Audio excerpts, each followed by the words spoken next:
Shalom and welcome to the series 40 days and 40 revelations. और आज 38वें दिन बात करेंगे दो चीज़ों की, एक है लॉ और एक है ग्रेस।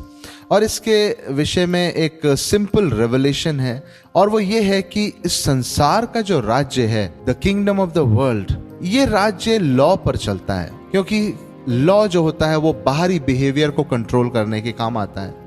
यदि हम मार्ग में सीधा न चलें तो ट्रैफिक पुलिस हमको कंट्रोल करती है, क्योंकि वो हमारे मन को नहीं देख सकती।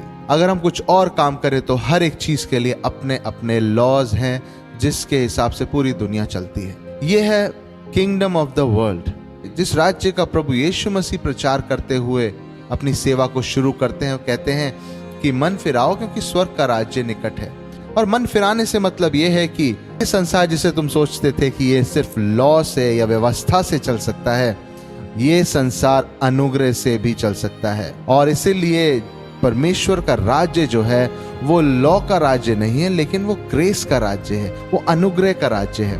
और इस अनुग्रह में एक बहुत ही खास चीज होती है, वो ये है कि ये बाहरी बदलाव नहीं करता, लेकिन ये ऐसा बदलाव करता है जो अंदर हो जाता है और फिर बाहर दिखाई पड़ता है। और वहीं जब हम वचन पढ़ते हैं तो लिखा है कि पवित्र आत्मा के द्वारा ही तो प्रेम तुम्हारे मन में उंडेला जाता है।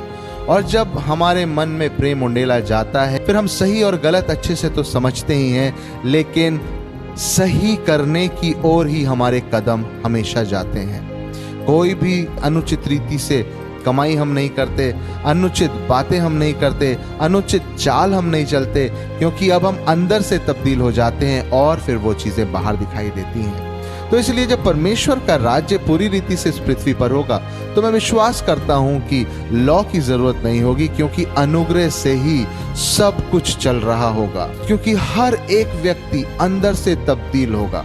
और इसलिए जैसा वचन में लिखा है कि मैं अपनी आज्ञाएं तुम्हारे हृदय रूपी पटिया पे लिख दूंगा डायरेक्टली। अब कोई बाहर से तुमको पढ़ के आज्ञाएं नहीं बताएगा, अब तुम्हारे मन में ही वो आज्ञाएं पहुंच जाएंगी और फिर तुम अपने आप सही चाल को चलोगे। और यही तो परमेश्वर का राज्य है, जिस राज्य की वो बात करता है। अगर ये राज्य हमारे अंदर है तो हमारे अंदर से ही हमारे परिवार के अंदर भी पहुंचेगा, और हमारे परिवार के बाद ये हमारी कम्युनिटी में भी पहुंचेगा। और यही स्वर्गीय पिता की इच्छा है कि उसका राज्य आए, उसका राज्य आए, जिसमें लॉ जो है उसे बाहरी रूप से ना माना जाए, लेकिन अंदरूनी रूप से उसको माना जाए। क्योंकि व्यवस्था से तो सिर्फ बाहरी बिहेवियर करेक्ट हो सकता है, लेकिन मन फिर भी खराब होता है।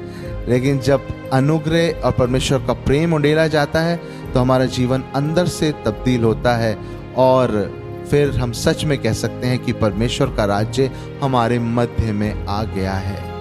तब हम हेवनली किंगडम जैसा जीवन जीते हैं, वर्ल्डली किंगडम्स के जैसा जीवन नहीं जीते।